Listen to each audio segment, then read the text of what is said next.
Ejercicio 20, clase 14. Dice el enunciado, la función de energía potencial, EP, está definida como EP igual mgh, donde EP es la energía medida en julios, los famosos joules, M es la masa medida en kilogramos, G la aceleración gravitacional de la Tierra, 9.8 metros por segundo al cuadrado, y H la altura medida en metros.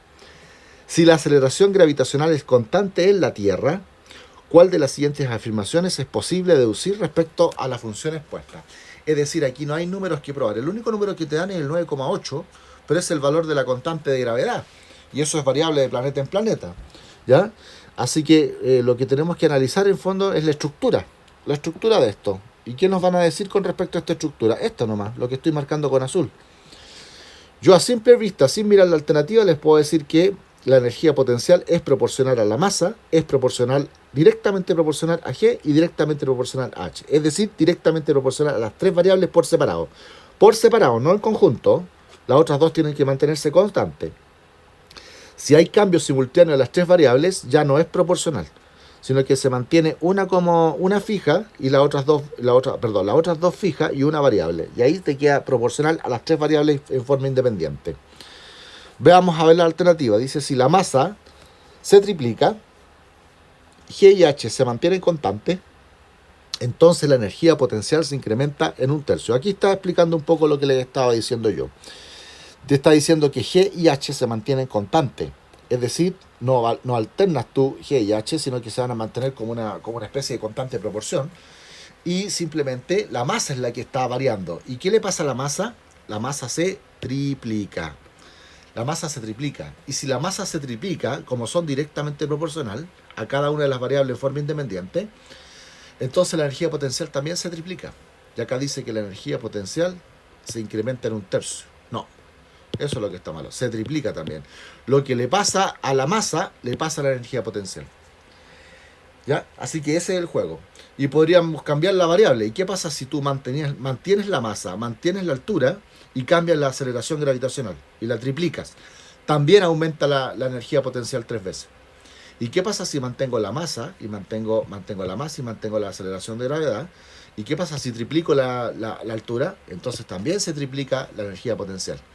Cada una de las variables se comporta en forma directamente proporcional, ¿cierto? Cuando se manejan las otras dos como constantes. Cualquiera dos y cualquiera de las otras que quede libre. Tenemos muchas combinaciones ahí. 3 combinaciones. Así que la alternativa A nos quedaría mala. Después tendríamos B. La energía potencial es independiente del planeta en que se puede aplicar. La energía potencial, al depender de la aceleración gravitacional de la Tierra, no es independiente entonces del planeta. Si tú vas a un planeta muy pequeño, la aceleración más pequeño por lo menos que la Tierra, su aceleración gravitacional va a disminuir, es más pequeña, no son los 9,8 que están acá, ¿ya? Así que eso va a significar que tenga una aceleración gravitacional menor. Por ejemplo, la Luna, que es lo más cercano. Marte, también es un planeta más pequeño y tiene menor G, menor aceleración que la Tierra.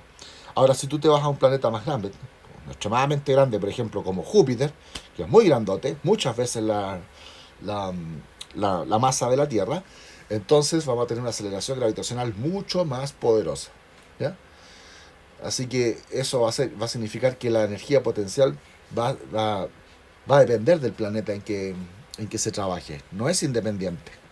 Así que la B también estaría mal. ¿La energía potencial es independiente del planeta? No, sí es dependiente. Porque de planeta en planeta cambia este valor de aquí, ¿ya? Así que esa está errónea y esa también está errónea. La alternativa C nos dice, si la masa se cuadriplica y la altura disminuye a la mitad, aquí tenemos efectos combinados, la masa se cuadriplica. ¿Qué te va a causar? Que se va a cuadriplicar entonces la energía potencial, porque se está cuadriplicando la masa. Se cuadriplica la masa, la energía potencial. La altura disminuye a la mitad, entonces eso también te va a hacer que disminuya a la mitad la energía potencial. Y después la energía potencial dice que se duplica en resultado final. Si la masa se cuadriplica, o sea, imagínate que tienes como un incremento por un factor de 4, y después tienes una disminución por un factor de 2, te queda un aumento neto de 4 dividido por 2, es decir, 2. Así que entonces la energía potencial se duplica, y eso es correcto. Sí. Simplemente tú haces este ejercicio de poner como numerador los aumentos, como disminución, como denominador, y vas a obtener el factor final. Si este número resultante acá es mayor que 1, entonces se provoca un aumento en la energía potencial. Si ese número es 1, la energía potencial se mantiene constante. Y si es menor que 1, es decir, decimal, entonces, ¿cierto? Decimal o fracción propia, entonces estaríamos hablando de una disminución de la energía potencial. Eso es la estructura. Estos análisis sin números, yo sé que a la mente de ustedes les cuesta mucho, porque es abstracto, es empírico. Tienes que saber relacionar las variables. ¿Qué es lo que le pasa a una con respecto a la otra? Sin necesidad de tener números. No hay necesidad de tener números para saber que en el fondo se comportan como modelo lineal y en forma directamente proporcional cada una de las variables en forma independiente. Eso es todo el concepto que tienes que lograr de dilucidar de este problema. Así que efectivamente la C sería la alternativa correcta. Finalmente, de majadería, vamos a revisar la D, que dice: si la altura aumenta al doble y la masa disminuye a la mitad, la energía potencial disminuye a la mitad. No, porque si la altura aumenta al doble, entonces estamos provocando un aumento de la energía potencial en factor de 2. Y después dice que la masa disminuye a la mitad, entonces estamos provocando una disminución en factor de 2.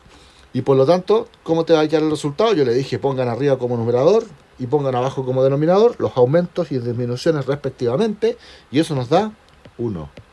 Es decir, ¿qué pasa con la energía potencial? Se mantiene constante. ¿Y qué dice la alternativa? Que disminuye a la mitad. No, es constante. Se mantiene constante. Esa sería la verdadera respuesta con respecto a la afirmación de la D. Alternativa correcta entonces, la letra C.